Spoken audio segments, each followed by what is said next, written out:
ప్రభునందు ప్రేమైన దేవుని వల్లారా, ఈరోజు మనకు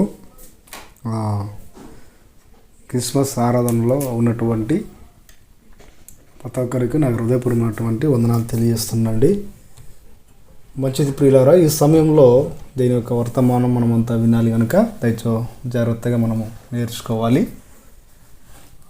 ఎవరు కూడా ఇటాడు చూడకుండా వాక్యంలో ఏకీవించవలసిందిగా ప్రభుపేట మీ అందరికీ తెలియజేస్తున్నాండి. ఇకపోతే యేసు ప్రభు జన్మం గురించి చాలామంది మాట్లాడుతుంటారు.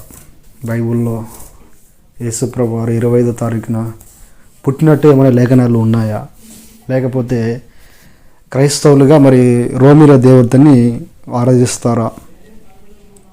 ఇది రోమిల పండగ కదండి, ఇది ఎందుకు క్రైస్తవులు చేసుకోవచ్చు, ఎందుకు మనము అలా చేసుకోవడం మంచిది కాదని రకరకాల చాలా డౌట్లు, ఉద్దేశాలు బయటికి వస్తున్నాయండి. ఇప్పుడే కాదు, ప్రపంచంలో ప్రతి సంవత్సరం కూడా ఈ యొక్క సందేహం, డౌట్ కూడా ప్రతి ఒక్కరిలో ఉంటుంది. కొంత బహుమానాలు కూడా అన్ని జనులు బహుమానాలు యేసుప్రభు డేట్ బైబిల్లో చూపిస్తే మీకు 10 లక్షలు, 20 లక్షలు, 30 లక్షల వరకు మేము ఇస్తాము కనుక మీకు డేట్ చూపించడానికి చాలామంది కూడా అంటుంటారు. ఇప్పుడు డేటు మనము చూపిస్తాం అనుకోండి, ఒకవేళ బైబిల్లో లేదు 25వ తారీఖు పలానా డిసెంబర్ 20వ తారీఖు పుట్టాడని డేట్ మాత్రము లేదు. 66 పుస్తకాలు మొదలుకొని 66 పుస్తకాల్లో ఏ వచనాలు కూడా యేసు ప్రభు పలానా డేటు పుట్టాడని కూడా చెప్పట్లేదు. ఇకపోతే పండుగల గురించి అయితే రాయబడి ఉంది. పస్కా పండుగ కానీ దానికి ఒక డేట్ ఉంది, పులియన్ రొట్టెల పండుగ కానీ దానికి ఒక డేట్ ఉంది, పెంతెకోస్తు పండుగ కానీ దానికి ఒక డేట్ ఉంది, పలానా తారీఖు పలాని డేట్ అని క్లియర్గా పాత నిబంధనలు మనకు కనిపిస్తాయి. ప్రేమైన దేవుని వల్ల యేసు ప్రభు పుట్టినటువంటి డేటు మాత్రం కనిపించదు. కానీ మోషే గారు పంచకాండాలు ఇస్తూ ధర్మశాస్త్రంలో 7 పండుగలను దేవుడు ఇచ్చాడు మోషకు. పస్కా పండుగ, పులిన రొట్టె పండుగ, పునరుద్ధాన పండుగ, ప్రథమ ఫలం పండుగ, ఇలా 7 పండుగలు ఇచ్చాడు. ఈ 7 పండుగలు యేసుప్రభు వారు సూచించేవే. మీరు జాగ్రత్త ఆలోచన చేయండి. 7 పండుగలను యేసుప్రభు వారే సూచించేటివే. ఫర్ ఎగ్జాంపుల్ పస్కా పండుగ అంటే ఏంటి? యేసుప్రభు వారు మరణించినటువంటి ఒక రూపకారంకంగా. ఇక పెంతెకోస్తు పండుగ అంటే మనము కొత్త నిబంధనలు మనము పరిశుద్ధాత్మ అపోస్తల పైన దిగి వచ్చినటువంటి సందర్భం. పునరుద్ధాన పండుగ అంటే ప్రథమ ఫల పండుగ అంటే ఇదిగో నీలో ఉన్నటువంటి పాతగా ఉన్నటువంటి ఆ కోరికల నుంచి మరలా కొత్తగా ప్రథమ ఫలంగా నువ్వు ఫలించడానికి అవకాశం ఉంటుంది కనుక దీనికి ఒక పండగని అలాంటి డేట్ అనేది పాత నిబంధనల్లో కొన్ని లేఖనాల్లో ప్రచురం చేయబడ్డాయి. ఇకపోతే యేసు ప్రభు వారు పలానా డిసెంబర్ 25వ తారీఖు పుట్టాడు అనుకుంటే లేదు, డిసెంబర్ 20వ తారీఖు పుడతాడని లేదు. సరే, మరి అన్యజనులు కానీ వేరే వాళ్ళు కానీ తెలిసినటువంటి స్కాలర్స్, విద్యావేత్తలు, చదువుకున్నటువంటి వారు కూడా ప్రశ్న అనేటువంటిది చక్కగా క్రైస్తవులుగా పుట్టినటువంటి మనకు కూడా ఈ యొక్క ప్రశ్న వస్తుంది. కానీ అలా అనుకున్నటువంటి మనము చాలామంది అన్యజనులు కూడా చూపిస్తే ఇంత ఇస్తాను, పలానా బహుమానం ఇస్తాను, ఇన్ని లక్షలు ఇస్తాను, ప్రైజ్ మనీ ఎంత ఉంటుందని చెప్తుంటారు చాలామంది కూడా. కానీ చరిత్రతో కూడినటువంటి విషయాన్ని నేను చూపిస్తాను, మీరు నమ్ముతారా? ఏమండి? యేసుప్రభు వారు డిసెంబర్ 20వ తారీఖు పుట్టాడని నేను చరిత్రతో నిరూపిస్తే నువ్వు నమ్మగలవా? మీరు నమ్ముతారా?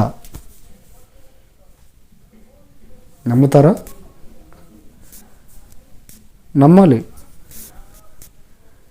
ఇంతకు చరిత్ర ఉందని నీకే తెలుసు? నమ్మాలి, అంతే. నువ్వు నమ్మాలి. చరిత్ర అంటేనే నమ్మడం. లేదంటే చరిత్రలో మీరు చూపించారు కానీ నేను నమ్మనంటే అది నీ ఉద్దేశం, నీ వ్యక్తిగతం. మరి బైబిల్లో లేదు కదండి మీరు చెప్పేది డేటు అంటే, బైబిల్లో లేదు, లేని విషయాలు మనం ఎందుకు ఆలోచన చేయాలి? లేని విషయాలు మనం ఎందుకు ఆలోచన చేయాలి? ఇది రోమిల పండగ కదంటే, రోమిల పండగ నువ్వెలా చెప్పగలవు? నువ్వు కూడా చరిత్ర ఆధారం చేసుకుని కదా చెప్పాలి. నీవు కూడా చరిత్రను ఆధారం చేసుకుని చెప్పాలి కదా. మరి నువ్వెలా చెప్తున్నావు? అంటే నీకైనా సరే నాకైనా సరే చరిత్ర అనేటువంటిది ఒకటి ఉంటుంది. దాని ప్రకారము నువ్వైనా నమ్మాలి, నేను నమ్మాలి. ఒకవేళ చరిత్ర నేను నమ్మకపోతే అది నా ఇష్టం, నీవు నమ్మకపోతే అది నీ ఇష్టం. అంతేకాని ఎక్కడో ఉన్నటువంటి చరిత్రలో ఉన్నటువంటి డేట్ని తీసుకొచ్చి బైబిల్లో ఇక్కడ లేదంటే లేదు, ఉండదు. ఎందుకు?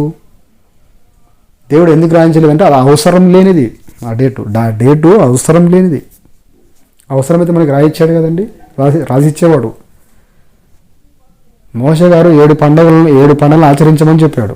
అందులో డేట్ ఉంటుంది, తారీఖు కూడా ఉంటుంది, దాంట్లో తారీఖు ఉంటుంది, నెల ఉంటుంది, సంవత్సరం కూడా ఉంటుంది. కనుక ఈ పుట్టాడనేటువంటి ఈ డేట్కి ఎందుకు రాయించారంటే నీకు అవసరం లేదు అది. మీరు చూడండి, గమనించండి, ఒకానొక విషయంలో తండ్రికి పుట్టినటువంటి కుమారుడు పుట్టినప్పుడు సంతోషం ఉండదు, కానీ ఎక్కువ కానీ పెరిగి పెద్దయిన తర్వాత తాను జీవించినటువంటి జీవితంలో ఎదుగుతున్నటువంటి కొడుకుని చూసి ఏమవుతాడు? అప్పుడు సంతోషిస్తాడు. కనుక నువ్వు ఎప్పుడు పుట్టావని అంటారా, లేకపోతే అతను చేసినటువంటి పనిని మనం సమర్థిస్తామా? ఎప్పుడు పుడితే ఏంటండి మంచి చేయడానికి? ఎప్పుడు పుడితే ఏంటి? సరే, ఓకే, 25వ తారీఖు, డిసెంబర్ 20వ తారీఖు పుట్టలేదని మనం అనుకుందాం. ఓకే, మరి పుట్టలేదంటే నీకు వచ్చే నష్టం ఏంటి? పుట్టాడంటే నీకు వచ్చే నష్టం ఏంటి?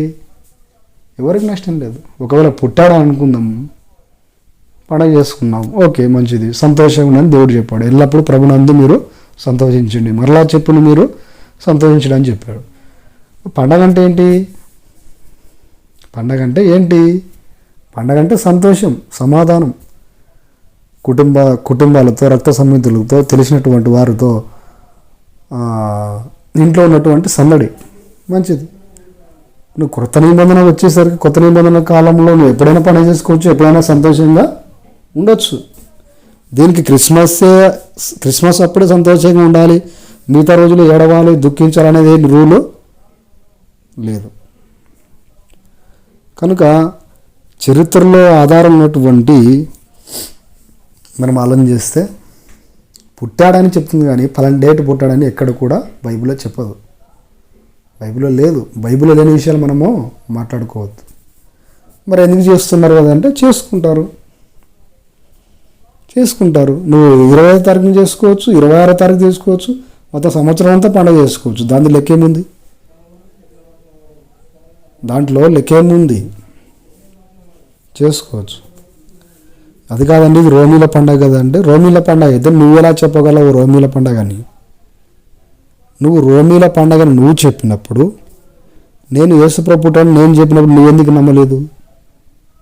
ఇప్పుడు రోమిల దేవత ఆరాధించినటువంటి డేట్ కదండి ఇదంటే నువ్వు చెప్పావు, దాన్ని నేను నమ్మాలి. ఒకవేళ నమ్మాను అనుకోండి, ఇప్పుడు యేసుప్రభు పుట్టాడు కూడా అదే డేట్కే పుట్టాడని నేను చెప్తే నువ్వెందుకు నమ్మావు? అంతే కదండి. మనకు అనవసరమైన విషయాలు ఎందుకండి? మనకున్నటువంటి సమయమే చాలా తక్కువ, 60 ఏళ్ళు లేక 70 ఏళ్ళు. అది కూడా ఎప్పుడు చనిపోతామో, ఎప్పుడు ఏమి జరుగుతుందో తెలియదు. కనుక నువ్వు పుట్టాడని మనము అనుకున్నది ఒరిగేది లేదు, తర్వాత ఆ డేట్కి పుట్టలేదని ఆయన కూడా ప్రాబ్లం లేదు. కానీ ఆయన బ్రతుకు మాత్రము ఖచ్చితంగా ఈ లోకానికి మాత్రం ఖచ్చితంగా వచ్చాడు.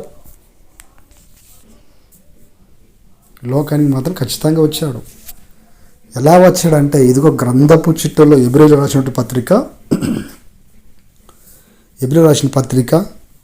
10వ అధ్యాయం 7వ వచనం మనం చదువుకుంటే, గ్రంథపు చిట్టలో నన్ను గురించి రాయబడిన ప్రకారము, ఇదిగో దేవా నీ చిత్తము నెరవేర్చుటకు నేను వచ్చి ఉన్నానంటే, చూడండి, ఇంత మంచి మాట అండి.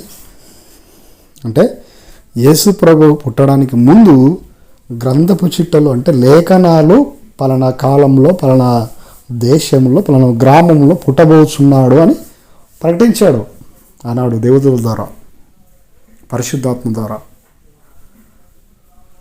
కనుక యేసు ప్రభు అని పుట్టకముందు ఒక గ్రంథపు చిట్టలో రాయబడింది ఆయన గురించి. ఏమని రాయబడిందంటే, ఇదిగో లోకానికి ఒక వెలుగుగా, లోకాన్ని రక్షించడానికి, పాపులను రక్షించడానికి యేసుక్రీస్తు ఈ లోకానికి రాబోతున్నాడు. ఇది వాస్తవం, పూర్ణ అంగీకారమై ఉన్నదంటున్నాడు. కనుక ఎలా రాబోతున్నాడు? ఆయన రాకముందు ఒక స్క్రిప్ట్ తయారైతుంది, ఒక లేఖనాలు తయారవుతున్నాయి. ఆయనకు రాకముందు ప్రతి లేఖనము కూడా ఆయన గురించే మాట్లాడుతుంది, ఆయన గురించి చెప్తుంది. ప్రతి లేఖనం కూడా, పాత నిబంధనలు ప్రతి లేఖనం కూడా ఆయన వస్తున్నాడు, జాగ్రత్త, యెషయా వద్ద నుండి చిగురుచును, తర్వాత దావీదు సింహాసనం ఏలబోడు, వస్తున్నాడు, రాజులకు రాజు ప్రభులకు ప్రభు వచ్చేస్తున్నాడు అని కొన్ని లేఖనాలు ఆయన గురించి స్క్రిప్ట్ తయారయ్యింది. అంతేగాండి ప్రేమ దేవుని వల్లరా, చాలామంది డైరెక్టర్లు కూడా సినిమా తీసేటటువంటి డైరెక్టర్లు కూడా ఏం చేస్తారు, ఒక సినిమా తీయాలంటే ఏం చేస్తారు, స్క్రిప్ట్ తయారు చేస్తారు, ఒక స్టోరీ తయారు చేస్తారు, రాసుకుంటాడు. ఏమని రాసుకుంటాడంటే, పలానా టైంలో నువ్వు ఏం చేయాలి, డైలాగ్ చెప్పాలి, పలానా టైంలో పాట ఉంటుంది, పలానా టైంలో ఇంటర్వ్యూలు ఉంటుంది, పలానా టైంలో క్లైమాక్స్ ఉంటుంది, పలానా టైంలో కామెడీ ఉంటుందని ఒక డైరెక్టరు ఒక సినిమా తీయడానికి ఒక స్క్రిప్ట్ తయారు చేసుకుంటాడు. అంతేదండి.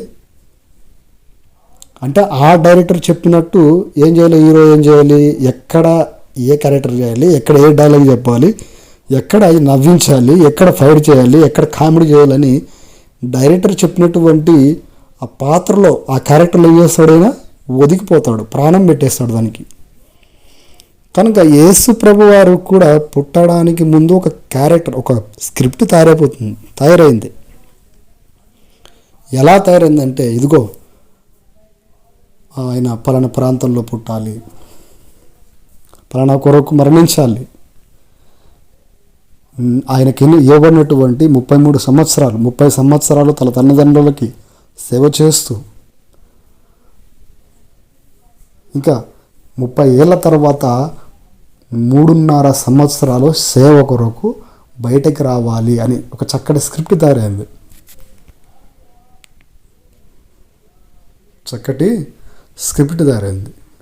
ఏ ప్రాంతంలో ముట్టాలంటే పలానా బెత్లెహేము ప్రాంతంలో ముట్టాలి, ఏ ప్రాంతంలో పెరగాలంటే పలానా నజరేతు ప్రాంతంలో పెరగాలి అని చక్కగా ఒక ఆయన గురించి రాయబడింది. కొన్ని లేఖనాలు ఆయన గురించి రాయబడ్డాయి. ఎందుకు ఈ బెత్లెహేము ప్రాంతంలోనే యేసు ప్రభు వారు పుట్టాలి? మీరు జాగ్రత్తగా ఆలోచించండి. యేసు ప్రభు వారు బెత్లెహేము ప్రాంతంలోనే ఎందుకు పుట్టాలి? ఎందుకు పుట్టాలంటే గ్రంథపు చిట్టలో ఎవరి గురించి రాయబడిందమ్మా? ఆయన గురించి రాయబడింది. పలానా ప్రాంతంలో పుట్టాలి అని రాయబడింది ఆయన. అందుకని కొన్ని సూచనలు ఇచ్చాడు. చూడండి, మీకా గ్రంథంలో 5వ అధ్యాయంలో మనం చూస్తే, మీకా గ్రంథం 5వ అధ్యాయంలో మనం చూస్తే ప్రారంభం నుంచి మనం చదువుకుంటే, బెత్లెహేము అనబడినటువంటి ఎఫ్రతా యూదాలను స్వల్పమైన గ్రామము, ఇశ్రాయేలును ఏలబోవాడు నీలో నుంచి, ఎక్కడి నుంచి వస్తాడు? నీలో నుంచి, ఆ గ్రామం నుంచి వచ్చేస్తాడు. ఆ ప్రాంతంలో ఎందుకు ఆ ప్రాంతంలో పుట్టాడంటే, ఎందుకు బెత్లెహేము ప్రాంతంలో పుట్టాలి అంటే, ఈ ప్రపంచము కూడా బెత్లెహేము ప్రాంతం ఎక్కడ ఉంటుందంటే, బెత్లెహేము ప్రాంతం కానీ, ఎఫ్రా ప్రాంతం కానీ, నజరేతు ప్రాంతం కానీ, ఈ యెరూషలేము ప్రాంతానికి చెందినటువంటి ఈ గ్రామాలు, యెరూషలేము ప్రాంతానికి చెందినటువంటి కొన్ని గ్రామాలు ఇవి. యెరూషలేము ఎక్కడుందంటే ప్రపంచంలో నడిబొడ్డున ఉంది. ఈ నజరేతు కానీ, ఎఫ్రతా ప్రాంతం కానీ, గలిలయ ప్రాంతం కానీ, నజరేతు ప్రాంతం కానీ, ఈ ప్రాంతాలన్నీ కూడా ఈ యెరూషలేము ప్రాంతానికి చెందినటువంటి గ్రామాలు. అంటే అది రాజధాని, ఒక రకం చెప్పుకోవాలంటే రాజధాని. ఈ రాజధాని కిందలో ఉన్నటువంటి గ్రామాలు గలిలయ, నజరేతు, బెత్లెహేము, ఎఫ్రతా ఇవన్నీ కూడా ఈ యెరూషలేము ప్రాంతానికి, ఈ రాజధాని ప్రాంతానికి చెందినటువంటి గ్రామాలు. ఈ గ్రామాలు ఈ యొక్క రాజధాని ఎక్కడ ఉంటుందంటే ప్రపంచంలోనే నడిబొడ్డున ఉంటుంది. ఎందుకు అంత ప్రపంచంలోనే నడిబొడ్డున ఎందుకు పుట్టించాలి అంటే దీనికి ఒక చరిత్ర ఉంది. ఎలా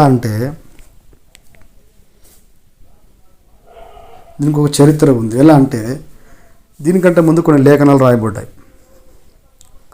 మనకందరికీ తెలుసు రూతు గ్రంథంలో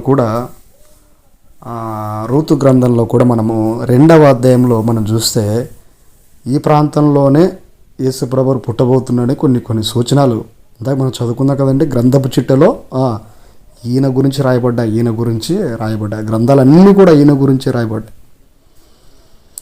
కనుక మనము చూడగలిగితే 2వ అధ్యాయంలో మనం చూస్తే అక్కడ నయము పెనిమిటి అయినటువంటి ఒక బంధువుడు ఉంటాడు. ఆ బంధువు పేరే బోయాజ్. ఏం పేరమ్మా? బోయాజ్. ఈ బోయాజు పొలం ఎక్కడ ఉంటుందంటే బెత్లెహేము ప్రాంతంలోనే ఉంటుంది ఈయన పొలం. ఈ పొలంలో గోధుమలు కానీ ఎవలలు కానీ ఒక పంట పండుతుంది. అప్పుడు రూతు గ్రంథంలో మనం చదువుకున్నటువంటి రూతు గ్రంథం అంతా మనం చదువుకుంటే ఈ యొక్క చరిత్ర మనకు క్లియర్గా మనకు అర్థమైపోతుంది. కనుక ఈ బోయాజ్ ఏం చేస్తాడంటే ఈ బెత్లెహేము ప్రాంతానికి చెందిన బెత్లెహేము ప్రాంతంలో పంట వేస్తాడు. ఇప్పుడు బెత్లెహేములో ఉన్నటువంటి రూతు గారు, బెత్లెహేములో ఉన్నటువంటి నయమి, వారికి ఉన్నటువంటి కోడళ్ళు ఇద్దరు రూతు, ఓర్ఫా, వీళ్ళు ఏం చేస్తారంటే బెత్లెహేము ప్రాంతంలో కరువు రాగానే మోయాబు ప్రాంతానికి వెళ్ళిపోతారు. ఇక్కడికి మోయాబు ప్రాంతానికి వెళ్ళిపోతారు. మోయాబు ప్రాంతం వెళ్ళిన తర్వాత అక్కడ కూడా కరువు వస్తుంది. వచ్చిన తర్వాత ఏమవుతుందంటే నయముకున్నటువంటి ఇద్దరు కుమారులు చనిపోతారు. చనిపోయిన తర్వాత 10 సంవత్సరాల తర్వాత అప్పుడు ఒకానొక సందర్భంలో బెత్లెహేము ప్రాంతంలో కానీ కరువు మోయాబులో ఉంది కనుక మరి కొంత వర్తమానము ఈ యొక్క నయము గారికి వస్తుంది. ఏమని వస్తుందంటే ఒకానొక సందర్భంలో యెహోవా బెత్లెహేము ప్రాంతానికి దర్శన రీతిగా ఆహారం ఇచ్చడానికి అవకాశం ఉంటుంది కనుక అక్కడ ఆహారము ఇవ్వడానికి యెహోవా కొంత దర్శన రూపంగా తెలియజేయడానికి కొంత వర్తమానం వస్తుంది. ఎవరికి? ఈ యొక్క నయముకి. అప్పుడు తనకున్నటువంటి 2 పిల్లలు కూడా, కొడుకులు కూడా చనిపోతారు, కుమారులు కూడా చనిపోతారు. చనిపోయిన తర్వాత అక్కడ 2 కోడళ్ళు ఉంటారు. ఒక ఆమె పేరు రూతు, రెండవ పేరు ఓర్ఫా. ఈ ఓర్ఫా ఏం చేస్తుందంటే ఈ నయము వెంట వెళ్ళకుండా ఇంకా నా దారి నేను వెళ్ళిపోతాను అత్త అని చెప్పి ఏం చేస్తుంది, మరలా ముద్దు పెట్టుకొని వెళ్ళిపోతుంది. వెళ్ళిన తర్వాత అప్పుడు రూతు గారు ఉండి ఏమంటుంది, నువ్వు కూడా వెళ్ళిపోమ్మా, ఇక నాకు కొడుకులు కలగడానికి నేను ముసలదాన్ని అయిపోయాను, మరలా కొడుకు కలాలంటే మీరు మళ్ళీ ముసలా వెళ్ళిపోతారు, ఇక్కడ సరిపోదులే, మీ ఇంటికి నువ్వు వెళ్ళిపోవచ్చమ్మా అని చెప్పినప్పుడు రూతు గారు ఏం చేస్తారంటే అలాగూ అనవద్దు అని చెప్పి ఏం చేస్తుందంటే నీ జనమే నా జనము, నువ్వు చనిపోయిన తర్వాత నేను చనిపోతా, నువ్వు చనిపోయిన చోటు నేను చనిపోతాను, నువ్వు ఎక్కడికి వస్తే నేను అక్కడికి వచ్చేస్తాను, నీ జనమే నా జనము, నీ ప్రజలు నా ప్రజలు, కనుక నేను అలాగనవద్దు, నీతో పాటే ఉంటాను, నువ్వు చచ్చేంత వరకు కూడా నీతో పాటే ఉంటానని అంటుంది. సరేలే అని చెప్పి అక్కడ ఉన్నటువంటి రూతుని తీసుకొని నయం ఏం చేస్తుందంటే మరలా ఎక్కడికి బోయాజు ఉన్నటువంటి ప్రాంతంలో ఈమె ఏం చేస్తుంది, రూతు గారిని తీసుకురావడం జరుగుతుంది. ఇంతకు మోయాబు ప్రాంతం నుంచి బెత్లెహేము ప్రాంతానికి ఎందుకు వెళ్ళాలి రూతు గారు, నయము గారు ఎందుకు తీసుకెళ్ళాలి అంటే యెహోవా దర్శన రీతిగా ఆ ప్రాంతంలో కరువు తీర్చడానికి బోయాజ్ అనేటువంటి పరమ బోయాజ్ అనేటువంటి ఒక గొప్ప పంట వేసి ఆ ప్రాంతానికి ఏం చేస్తున్నాడు, ఆదుకుంటున్నాడు. కష్టాలు వచ్చిన, కన్నీళ్ళు వచ్చిన, బాధలు వచ్చిన, ఏదైనా సరే ఆ ప్రాంతపు వారిని తాను విడిపించేవారిగా కనిపిస్తున్నాడు. పరమ బోయాజ్లా మనకు కనిపిస్తాడు. ప్రేమ దేవుని వల్లారా, అక్కడి నుంచి ఏం చేస్తారంటే ఈ నయోమి రూతు ఏం చేస్తారు, బెత్లెహేము ప్రాంతానికి వస్తారు. ఈ బెత్లెహేము ప్రాంతంలో ఎవరు ఉంటారు, బోయాజ్ ఉంటారు. ఈ బోయాజ్ ఎవరంటే నయోమికి సమీప బంధువు. కనుక ఈ బెత్లెహేములోనే ఈమె మోయాబు ప్రాంతం నుంచి బెత్లెహేం ప్రాంతానికి ఎందుకు రావాలి అంటే, ఈ బెత్లెహేము ప్రాంతంలోనే, ఈ బెత్లెహేము గ్రామంలోనే యేసు ప్రభువారు త్వరలో రాబోతున్నాడు. అందుకనే అక్కడికి నడిపించాడు దేవుడు. అంటే నీ యొక్క కష్టాన్ని తీసేవాడు, నీకున్నటువంటి శ్రమలు తీసేవాడు, నీకున్నటువంటి దుఃఖములు తీసేవాడు, నీకున్నటువంటి ఆలోచన తీసేవాడు, శ్రమలు తీర్చి నిన్ను ఉన్నతరాలుగా చేయడానికి ఈ బెత్లెహేము ప్రాంతంలోనే ఉంటుంది. గనక ఈమె ఏం చేసిందంటే వాక్యము ద్వారా దేవుని జ్ఞానము చేత నయోమి రూతు గారిని పరమ బోయాజు దగ్గరికి బెత్లెహేము ప్రాంతానికి నడిపించింది. ప్రేమైన దేవుని వాళ్ళారా, కనుక ఆ ప్రాంతంలో ఎందుకు నడిపించాలంటే యేసు ప్రభువారు ఈ గ్రామంలోనే ఈ ప్రాంతంలోనే పుట్టబోచున్నాడు అనే గొప్ప సూచన, ఒక స్క్రిప్ట్ తయారు చూడండి. ఆయన కంటే ముందు కొన్ని వేల సంవత్సరాల క్రితం గ్రంథపు చిట్టలో ఆయన గురించి రాయబడిన ప్రకారము చూడండి ఇంత చక్కగా రాయబడింది. ఇదంతా ఆయన గురించి రాయబడింది. కనుక ఆ ప్రాంతంలోనే యేసు ప్రభు ఎందుకు పుట్టాలంటే ప్రపంచంలోనే నడిబొడ్డున నట్టనమ్మ సెంటర్లోనే ఈ యొక్క ప్రాంతం ఉంది. ఎందుకు అలా ఆ ప్రాంతంలో దేవుడు సెలెక్ట్ చేసుకున్నాడంటే, పాపం అనేది ఆ ప్రాంతంలో ఎక్కువ ఉంటుంది కనుక, ప్రేమ అనేటువంటిది ఆ ప్రాంతంలో లేదు కనుక.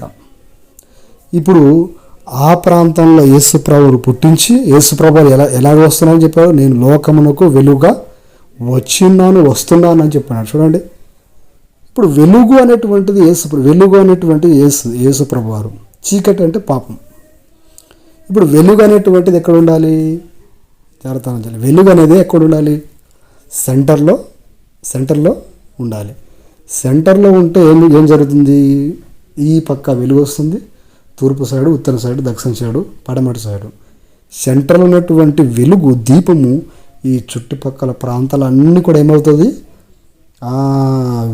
చీకటిగా ఉన్నటువంటి ప్రపంచం అంతా కూడా వెలుగుగా మారడానికి అవకాశం ఉంటుంది. కనుక యేసు ప్రభువారు నట్టనమ్మ ఎందుకు పుట్టాడంటే, ఇదిగో ఆయన వెలుగుగా ఈ యొక్క నట్టనమ్మ పుట్టి ఆ ప్రాంతం అంతా కూడా, ఈ ప్రపంచ నలుమూలంతా కూడా వెలుగు ప్రకాశించే రీతిగా, వెలుగు వెదజల్లే రీతిగా ఆయన పుట్టించాడు ప్రేమైన దేవుని వల్ల. అందుకే చూడండి, ఈరోజు ప్రపంచంలో కూడా, ప్రపంచవ్యాప్తంగా